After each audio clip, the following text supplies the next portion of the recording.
Spoilers ahead. Watch out, and take care.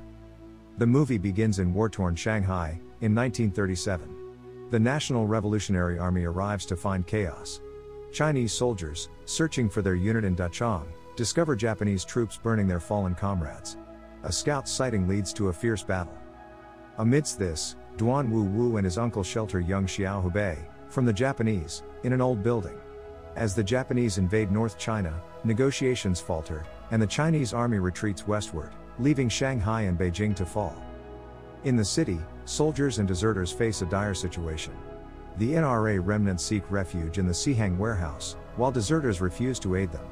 Zhu Shengzhong orders their execution, but Colonel Xie Jinyuan assigns them to fortify defenses instead. Duan Wu intervenes, revealing they were separated from their unit at Huangpai.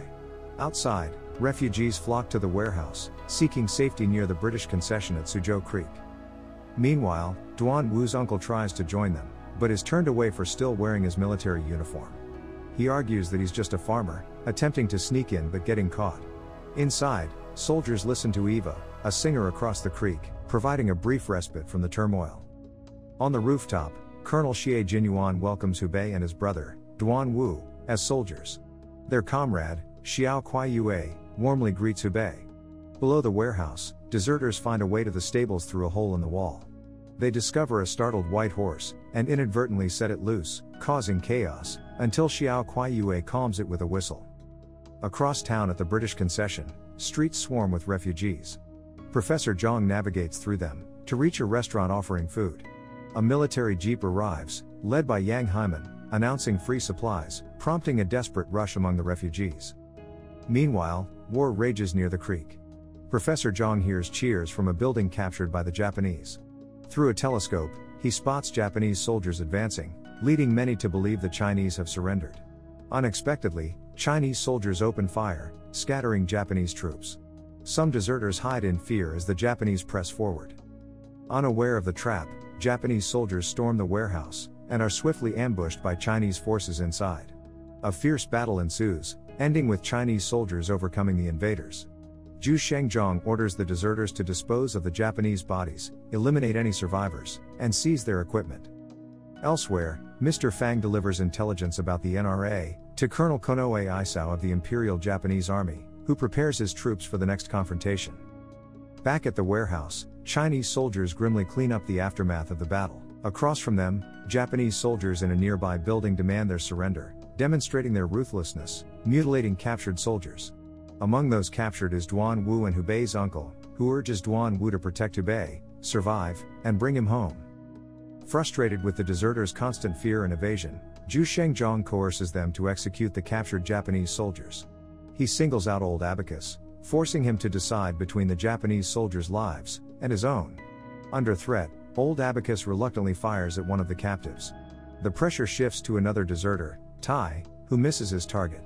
Growing impatient, Yang Guai shoots two of the Japanese soldiers, while Duan Wu, visibly shaken, struggles to pull the trigger, until Zhu Shengzhong compels him to do so. As Duan Wu hesitates, Jinyuan reminds him of his uncle's fate at the hands of the Japanese. Meanwhile, Chinese students attempt to sneak across from the British concession, to aid their compatriots. They are apprehended just outside the gate, by international journalists filming from a nearby building, predicting the warehouse's future fame. Under the cover of night, Duan Wu, old Abacus, and another soldier attempt an escape through the waterway. They narrowly avoid Japanese soldiers using the same route, but their companion fails to resurface after diving underwater. Pressing on, Duan Wu has a change of heart, and shouts for Hubei to flee, inadvertently alerting Chinese soldiers across the creek, that the Japanese have breached their perimeter. As the fight rages on, refugees from across the creek scramble for safety in the streets.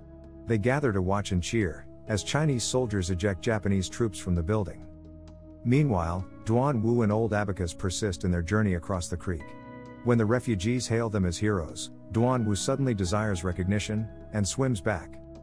British soldiers arrive, and threaten to shoot Duan Wu and old Abacus if they proceed further. Back at the warehouse, Zhu Shengzhong asks to strengthen the frontline defenses. Yang Guai scouts ahead and returns, warning that the Japanese are too close and accurate. He proposes that only two go out to finish the task, suggesting Duan Wu sit out. Old Abacus and Tai flip a coin to decide who accompanies Yang Guai, but Tai becomes suspicious of the coin, and a scuffle ensues. Impatient, Duan Wu decides to follow Yang Guai anyway. Meanwhile, Mr. Fang meets with international journalists, predicting the Japanese will seize the Sihang warehouse within 3 hours. They reward him for the tip, and inquire about his confidence in the prediction, but he declines to place a bet, and departs. As the Japanese prepare to assault the warehouse, military observers in a hovering blimp closely monitor the unfolding battle. Inside, Hubei and Xiao Kuai-Yue watch from a hole in the west wall, strategizing amidst the chaos. They suggest using gas tanks instead of grenades, to fend off the attackers. The situation grows desperate, as Chinese soldiers fall victim to the onslaught. Across the creek, 3 students who sneaked into the warehouse seeking to join the fight, find themselves scrambling for cover. Tragedy strikes as one student perishes in a grenade explosion, while another is fatally shot as he tries to escape, shouting his reluctance to fight any longer. Meanwhile, Hubei hears the distressed cries of the white horse, that had earlier escaped from the warehouse. Concerned, he explains to Xiao Kuai-Yue, who chastises him for peering out the window. Curious, Xiao Kuai-Yue investigates, but tragically gets shot in the neck and dies. Amidst the onslaught, a group of Japanese soldiers create a shield, to breach the warehouse wall with explosives. Shusheng, realizing the imminent danger, reports their plan, and warns his superior of the dire consequences if the Japanese succeed. In a daring act of bravery, he wraps himself in explosives, leaps from the building, and detonates amidst the Japanese soldiers, sacrificing himself to save his comrades. Inspired by his courage, more soldiers follow suit, sacrificing their lives one by one, to protect their fellow soldiers. Across the creek, onlookers are moved to tears, as they witness each soldier's selfless act of heroism. Meanwhile, a small group of soldiers and volunteers attempt to provide support, crossing a bridge under the cover of a Nazi flag, while carrying a roll of cable, a crucial phone line. However, they come under sniper fire from Japanese forces, forcing them to drop the cable, jeopardizing their retreat. Amid the siege, some refugees step forward to risk their lives, in order to get the vital cable roll across to the warehouse. They are promised compensation for their families, in exchange for their bravery.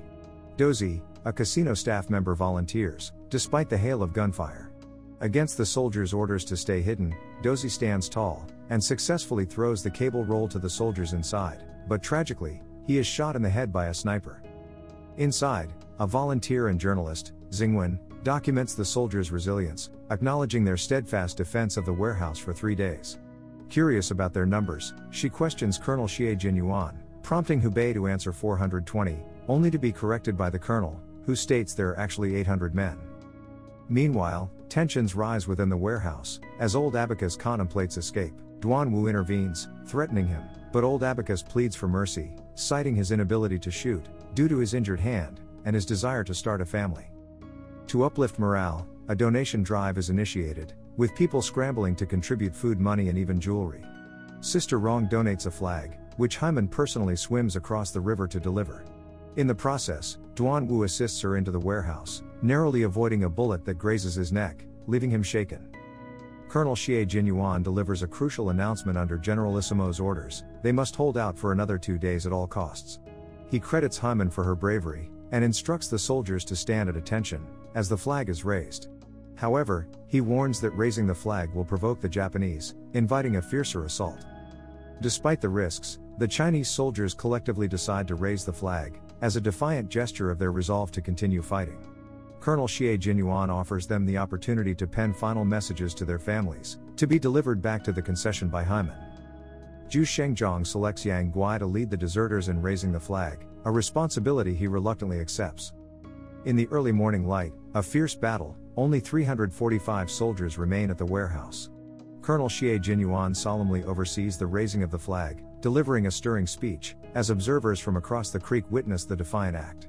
Suddenly, a piercing alarm shatters the calm, signaling the arrival of an A-5M Japanese aircraft. The Chinese soldiers spring into action, executing their meticulously laid plans. Amidst the escalating conflict, refugees scramble for cover once more.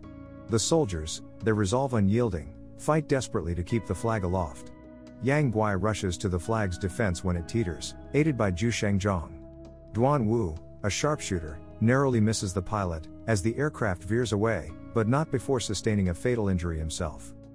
In his final moments, Duan Wu imparts crucial information to Colonel Xie Jinyuan, relating vital messages meant for Hubei. His death casts a pall over the troops, as they gather in the evening, saluting across the Suzhou Creek, before retreating into the warehouse. Earlier, a clandestine meeting between Colonel Xie Jinyuan and Colonel Konoe Isao reveals orders for retreat, and a looming showdown orchestrated by Colonel Konoe Isao for honor's sake. As tensions mount, the commissioner delivers a fateful letter from the general, mandating surrender of the warehouse to the British. The decision sparks heated debate among the officers, with the commissioner arguing for the lives of their remaining soldiers. Ultimately, Colonel Xie Jinyuan reluctantly orders a retreat, though some volunteers opt to stay behind, sacrificing themselves to buy time.